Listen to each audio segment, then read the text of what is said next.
The hospital hallway was silent except for the soft electronic beeping that never really stops in places like that, and Daniel Cole had no idea that the next 10 minutes would change his entire life.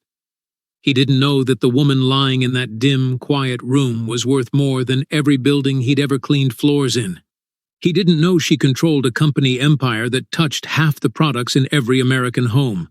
All he knew, in that moment, was that his daughter was scared. His wife was gone, and somehow, without meaning to, he had walked into the wrong room. 3 years earlier, Daniel had been an ordinary man with an ordinary life, the kind of life nobody writes songs about, and that was fine with him, because ordinary meant safe. He worked as a maintenance technician at Grayson Memorial Hospital in Cleveland, fixing broken beds, replacing flickering lights, keeping the machines that kept people alive actually running. It wasn't glamorous. It didn't pay much. But it let him come home every night to his daughter, Lily, and to his wife, Sarah, who used to hum old songs while she cooked dinner, off-key and completely unashamed. Daniel used to tease her about it. He never imagined how much he'd miss that sound. Sarah passed away 18 months ago. Ovarian cancer, the kind that doesn't announce itself until it's too late to negotiate with. Daniel remembered the exact weight of the silence in their kitchen after the funeral, how the house suddenly felt 3 sizes too big, how 6-year-old Lily kept setting the table for 3 people out of habit. He remembered promising himself, standing at Sarah's grave in the rain, that he would never let his daughter feel alone. Not for a single day. He didn't know yet how hard that promise would be to keep. Now Lily was 8, and 2 nights before the moment that would change everything, she'd collapsed at school with a burst appendix that had turned septic almost overnight. Daniel had sat in the surgical waiting room for 4 hours, gripping a paper cup of vending machine coffee he never drank, bargaining with a God he wasn't sure he believed in anymore. When the surgeon finally came out and said the word stable, Daniel had cried in a way he hadn't let himself cry since Sarah's funeral. Relief has a way of breaking a man open just as much as grief does. For the next 2 nights, Daniel barely slept. He worked his shift during the day, mopping floors and replacing IV pumps on autopilot, and at night he sat beside Lily's hospital bed in the pediatric wing, humming the same lullaby Sarah used to sing to her when she was a baby. It was the only thing that seemed to settle her, even sedated, even half-conscious from the pain medication. Somewhere along the way, that hum had become his lifeline too. On the 3rd night, exhaustion finally caught up with him in the worst possible way. Lily had been moved temporarily from the pediatric recovery wing to a step-down unit closer to the ICU while they monitored her fever, and Daniel, running on maybe 6 hours of sleep across 3 days, misread the new room assignment on the printout the nurse had handed him. Room 418, it said. But in his sleep-fogged mind, it looked like 480, and the hospital's ICU wing had a room with almost the same number in a completely different hallway. He walked past 2 nurses' stations, badge swinging from a hospital lanyard that still let him into most wings, and pushed open a door that should never have opened for him. The room was dark, lit only by the pale blue glow of monitors. A woman lay in the bed, tubes and wires threading from her arms, her face turned slightly toward the window, unnaturally still in that specific way that only deep unconsciousness can produce. Daniel didn't notice at first that this wasn't his daughter's room. He was so tired, so wrung out, that his brain simply filled in what it expected to see. He sat down in the chair beside the bed the way he had every night that week, and out of pure exhausted instinct, out of a habit that had become almost sacred to him, he began to hum Sarah's lullaby. "You are my sunshine," he sang softly, voice cracked and unpolished, nothing like a performance, just a tired father comforting what he believed was his sick little girl. "My only sunshine." He didn't notice the monitor beside the bed at first. He didn't notice the small, almost imperceptible flicker in the numbers tracking brain activity, numbers that hadn't moved in over 3 weeks. He kept singing, eyes closed, lost in memory, lost in Sarah's voice layered underneath his own, until a hand, weak and trembling, twitched against the blanket. Daniel's eyes snapped open. This wasn't Lily. The woman in the bed was maybe in her late 30s, with sharp cheekbones and dark hair fanned across the pillow, a face that even in illness carried an unmistakable presence, the kind of face that belonged on magazine covers, not hospital beds.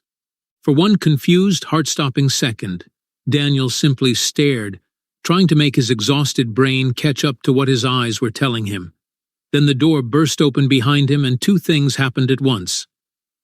A nurse screamed for security, and the monitor beside the bed let out a sharp, unfamiliar beep, one that meant something was changing. "Sir, step away from the patient right now," the nurse ordered, her voice cutting through the room like a blade.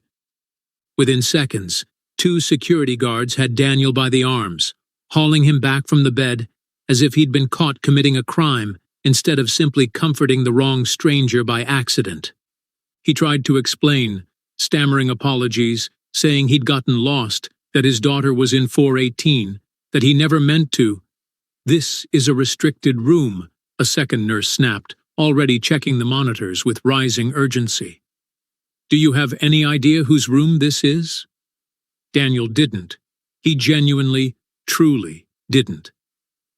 What he didn't know, what none of the exhausted, panicked people in that room fully grasped in the chaos of the moment, was that the woman lying unconscious in that bed was Eleanor Hartwell, chairwoman and majority shareholder of Hartwell Global Industries, a manufacturing and logistics empire with operations across 11 countries and a personal fortune north of $2 billion. She had been in a coma for 23 days, ever since a car accident on a rain-slicked overpass outside Cleveland that the police report called a tragic single-vehicle crash. Her family called it something else, quietly, when they thought no one was listening. Her personal physician had told her board of directors just that morning that there was almost no measurable brain activity left, and that if nothing changed within the week, they would need to discuss what came next. Nothing had changed, until a stranger walked into the wrong room and started singing. Security dragged Daniel into the hallway, and within minutes, hospital administration was involved, then hospital legal, then a woman in a sharp gray suit who introduced herself only as representing the Hartwell family, and demanded to know exactly who Daniel was, why he'd entered a private, guarded ICU suite, and whether he understood the legal consequences of trespassing near a patient of this profile. Daniel, humiliated, terrified he was about to lose the job that kept a roof over his and Lily's heads, could barely get a sentence out. He kept apologizing. He kept explaining it was a mistake, that he'd been up for 3 nights straight, that his little girl was recovering from surgery 2 floors away, and he'd simply gone into the wrong room by accident. Nobody seemed to care. He was suspended from his position that same night, pending an internal investigation, escorted out of the building by security while his own daughter slept 2 floors above him, and told not to return to any patient floor until further notice. He sat in the parking lot afterward, in his 11-year-old Honda with the check engine light that never turned off, and put his forehead against the steering wheel, and for the first time since Sarah's funeral, he let himself wonder if the universe simply had it out for him. He had no idea, sitting there in that cold car, that 2 floors above him, a monitor was recording something the medical staff hadn't seen in 23 days. Faint but undeniable patterns of activity in a brain doctors had all but written off. He had no idea that a nurse named Priscilla Owens, the one who'd first screamed for security, had gone back into that room an hour later out of professional curiosity, checked the readouts twice to be sure she wasn't imagining it, and then made a phone call that would upend everything. 3 days passed. Daniel heard nothing from the hospital except a letter confirming his suspension. He picked up shifts at a hardware store to cover the gap in his paycheck, exhausted, humiliated, quietly grieving what felt like the collapse of the only stable thing in his life, besides Lily. Lily, thankfully, was recovering well and would be discharged within the week, and that at least Daniel clung to like a lifeline.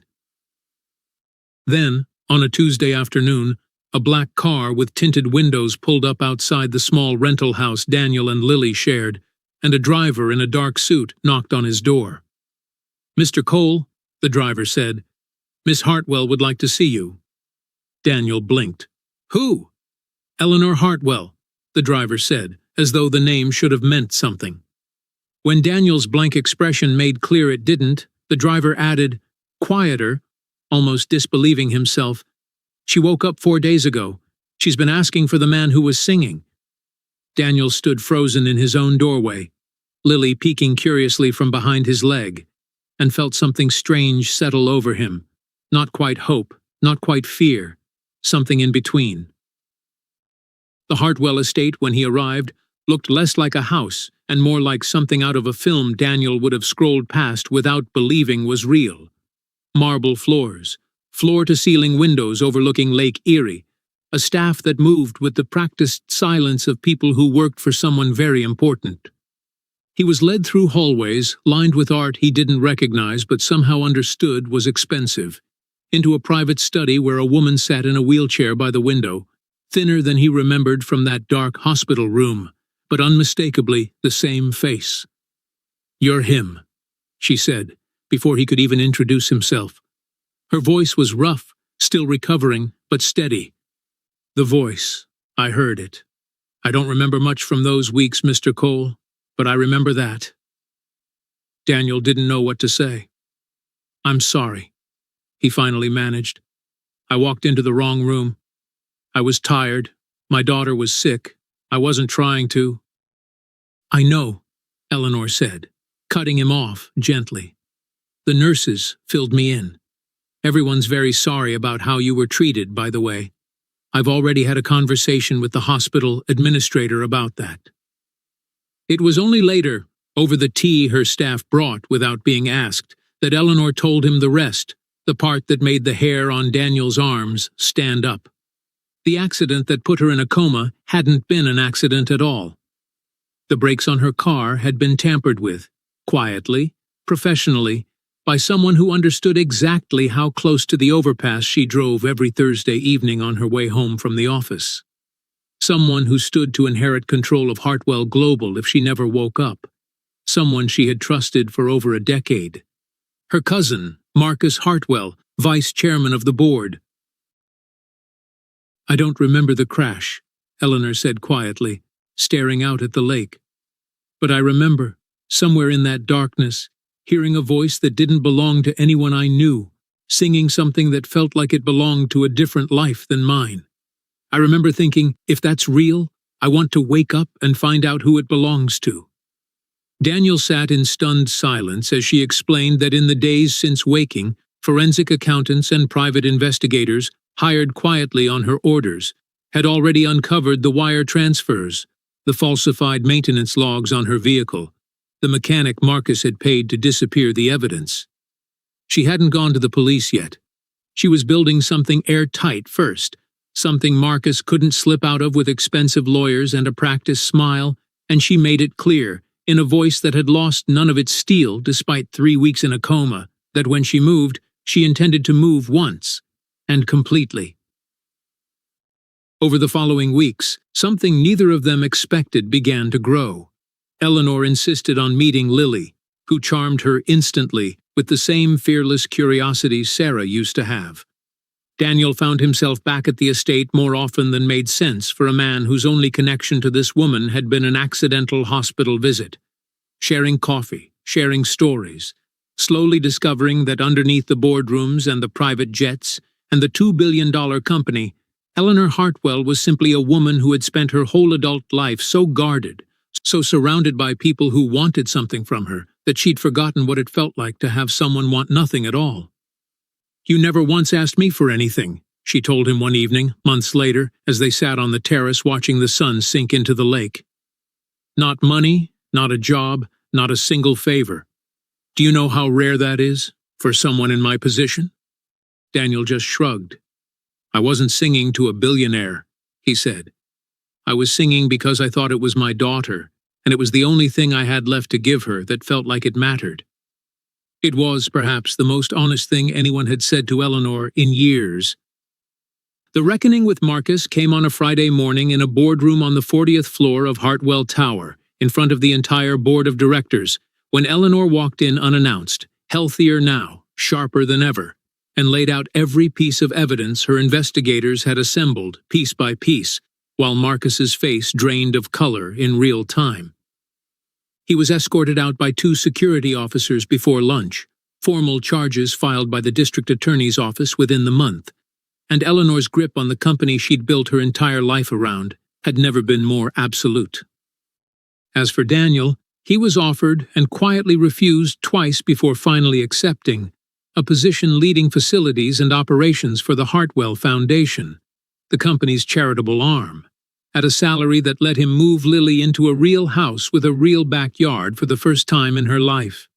But money was never really the point of what had changed. What mattered was that on Thursday evenings now, Eleanor came to dinner, and Lily insisted every single time that Daniel sing the same lullaby before bed, and Eleanor would sit on the edge of the couch and listen, with an expression that had nothing to do with boardrooms or billions of dollars. Daniel Cole never set out to fall in love with a woman worth $2 billion. He never set out to expose a murder plot or rebuild a shattered company's leadership or become anything other than a tired single father trying to keep his daughter comforted through a frightening night in the hospital. But sometimes the smallest, most accidental acts of kindness, offered with no expectation of return, end up mattering more than anyone could have planned. Sometimes walking into the wrong room turns out to be exactly the right one.